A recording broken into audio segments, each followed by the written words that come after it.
Now, OGs, when Ivory and that wide neck fold you in your clothes while you still in them down to the reunion, I don't want to hear it because y'all play too much. First things first, what's y'all beef with Dolly? Because every time she fight, y'all make it seem like she got tore. Like, y'all making it seem like Grandma P just tore Dolly out the frame. The first round was a tie. Personally, to me, none of the hits was connected. Y'all always talking about, oh, the hits wasn't connected. Slow it down, slow it down. You should have slowed that fight down. Since you act like Grandma P just took her all up and through yonder here and she didn't. I ain't gonna lie, she definitely got Dolly in that second round, but my main issue is you won, but did you really win though? Because you was fighting somebody with a broken hand. Like, you was not fighting somebody in tip-top shape. So you may have won today, but if Dolly was in 100% good health, would you really have got that? Then when it comes to Dolly, it's like, why are you fighting with a broken hand? Like, I totally get it. On shows like this, you gotta be in the front lines. You gotta get in the field. You gotta be popping your shit. Or Nelly gonna send you home. Like, you cannot be fading to the back like Lord Farquhar on shows like this, or you gonna get the boot, baby. So I understand her wanting to jump out there and fight folks like, hey, we finna have another elimination. But it's like, if your hand broke, be quiet. Find another way to be seen. And all of a sudden, you saying you wanna fight for Summer, and I'm gonna jump in for anybody that wanna fight Summer. But it's like, I feel like you didn't even like her when the show first began. I feel like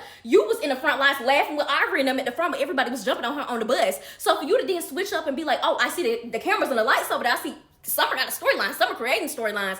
I'm not being seen. I'm irrelevant, slick. I'm gonna hop on her coattails and I'm gonna become a leech to her storyline, and that's what she's doing now. And I'm like, babe, your hand is up, so you can't even fight for Summer anymore. So I just need you to be quiet until the reunion, okay? And I've said this time and time again, but the Malones are colorists. The way Taseki sprinted over to Grandma P to being corrupt for beating up Dolly, allegedly, really blew me, because all of a sudden your mouth works again. You have an opinion all of a sudden. Whenever we see you on the sidelines looking like a sud box, you don't got nothing to say. They ask you your opinion. I don't got no opinion. I don't got no opinion. So it's so crazy how you sprinted over there to be in that scene because she fought Dolly and you feel like she beat her up. I'm like, what is your allegiance to not liking the dark-skinned cast members? It was Jelly Bean. It's Diamond. Now you got an issue with Dolly. And that was so crazy because you know that the storyline with Dolly was fake when it came down to her and Anna, but you still going at it super duper hard. Like, and am I tripping, or was Taseki trying to mimic the southern accent in her confessionals? Like, baby, you did not execute. Now, Lord Farquhar, please come to the front, because why would you ever challenge Scotty with nothing but the body to do a split? You know she don't got nothing else to do but parade her body around and do nothing but sexual acts on Lemmy Pepper's Disney, allegedly. Like, baby, if you wanted to prove that you was the least born one between the two of y'all, you should have asked her what her SAT scores was, because you know now one of y'all went down to the college. And Natalie, Chris, and Chan, we can see the envy pouring out of you when you talk about Scotty. The way you revel in the simple fact that Scotty finally has to stand up for herself this season, because she got somebody like Lord Farquhar telling her she's so boring. Like, Natalie be on the side smiling when Emma say that, like, yeah, she is boring. Like, who's the boringest? Who's the boringest? Like, asking them as questions like, Scotty, I know you and her is not cool right now, but I need you to boot to the side for life. Like, she was nothing but your madam. That was never your friend. You 27, she 47. And Dolly, I put you down, but let me pick you back up because you lost me. Like, girl, I know you embarrassed because everybody's saying that Grandma P got you, but why would Lex ever jump in? If anybody should have jumped in, it should have been Summer. You talking about some Lex, you said you would jump in for me because my hand broke. Like Lex said, I said I would jump in for you, not Summer. The girl was coming at Summer and then you jumped crazy like a Mexican princess jumping over a couch.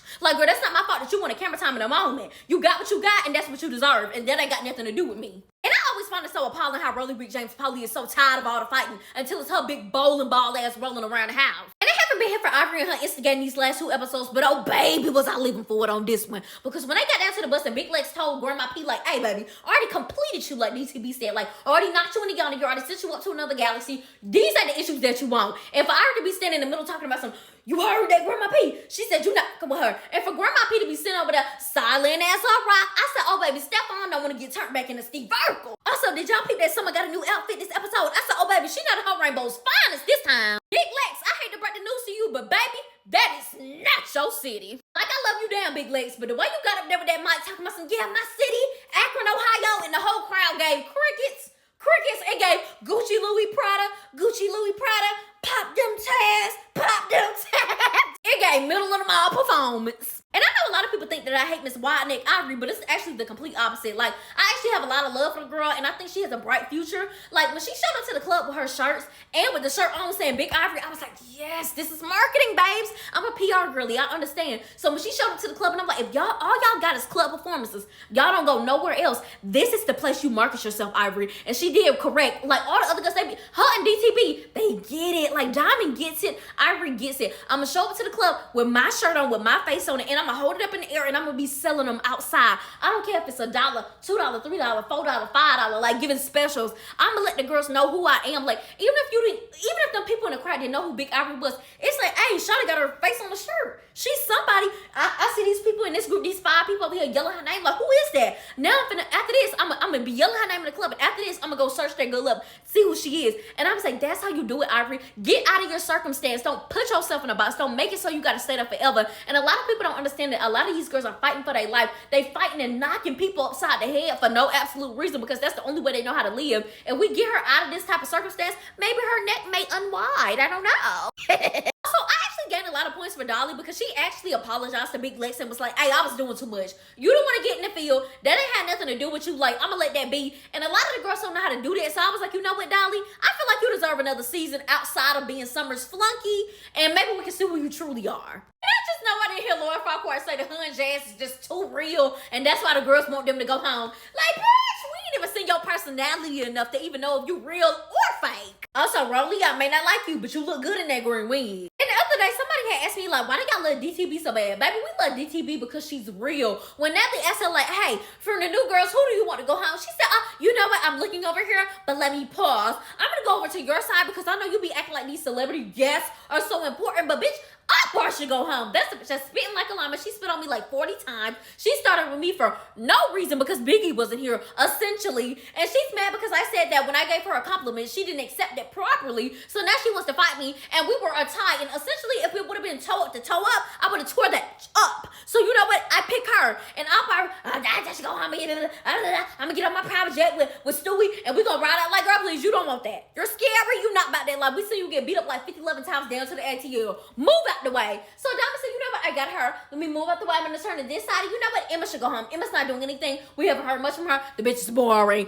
And that's why we love DTB. She gonna be real about it. You know what? I'm not worried about what you asked me. I'm gonna point out what I saw. Because we all know Natalie is a colorist, so she gonna let Akbar slide like 50, 11 times. But if Diamond would have spit, it would have been the end of the world. Also, another reason that a lot of people have respect for Diamond is because when she pointed out that Lord Farquhar needs to go home, she said, hey, baby, you've been slacking because you're going through something at home. We later found out that her daddy has cancer. As a person that has a parent that has cancer for like 25 plus years, when you first found out, it's devastating. It takes a burden over your life. So I understood Emma. But it's like, babes, I would never be at Baddies trying to be around girls that don't give a fuck about me, never met me before, want me to drink liquor and make that become my vice. I could become an alcoholic off of this. Like, a lot of people don't understand. If you're going through a tough time and somebody introduce you to something, that could be your newest addiction. Oh no, baby, you're not gonna introduce me to alcohol and going to the clubs and being out in the nightlife when I need to be in the hospital. I need to be centering myself. I need to put myself in the best mind state. So for Diamond to be like, hey, you going through something right now, and I think that's why you should go home. You're not in the best space. Everybody don't care about you. We saw later on when Nelly found out, oh, her dad has cancer on the jet. Oh, he has cancer. Oh, she didn't really care. She felt like, okay, what about it? Like, you're supposed to be a baddie. Turn up, drink Casamigos, eat Ruffles cheddar chips. Didn't I find it so funny how when DTB and Tate the Bleach Monster voted for Lord Farquhar to go home, there was no back talking. When Biggie said that Jazz should go home, oh, it was everything the world say. Like, all of a sudden, oh, you don't even look like a baddie. Oh, you get beat up every time you fight. Oh, Summer get beat up every time she fight. How did we get on Summer? Like, okay, like, you didn't have nothing to say when the girls was running down on Biggie, but now you have something to say because you're about to be put on the chopping block. But then when it gets down to Summer may get beat up by every single girl, but she didn't get beat up by you. Summer been whooping the out of you, girl. She been slamming your ass, and you're bigger than her. Like, you keep talking about how Summer is a bum, Summer is this, Summer is that. She shot from the dollar store. She can never be on your level. I'm friends with Cash Doll. I'm friends with this person. I rode in the streets for 42 dollars. She can never get on my level. But it seems like she on your level. Y'all on the same show, and she getting more clout than you, babes. Her lines are going viral on TikTok. What are yours doing? Nothing. Your song sound trash. The girl is saying how the people down to the Detroit, they got into an argument with you. They was having a rap battle with you. Was eating your ass up, Jazz. So what is it? And I love how on the bus Summer is constantly reminding her like, bitch, you're going home. 42 and his big fugly dougly cheeks can't save you, Jazz. And Zeus, this season must be getting real boring, and y'all must have no more footage, because why do we have to see the girls pulling up on that bus to the private jets, having the girls jump out of the bus with them wigs looking like they threw them up in the air and ran underneath them to be like, oh my God, we're getting on the Zeus jet. Oh my God, you see your champagne? We popping champagne. Oh, clean, clean. Like, girl, enough with the fake DH Gate, Louis Vuitton and Chanel on to act like y'all really having a big, like, baby, Y'all gotta do better, because now that's TV beating y'all in every aspect right now. And why was the second looking like Tasha Cobbs down to the confessional with that fuchsia top on?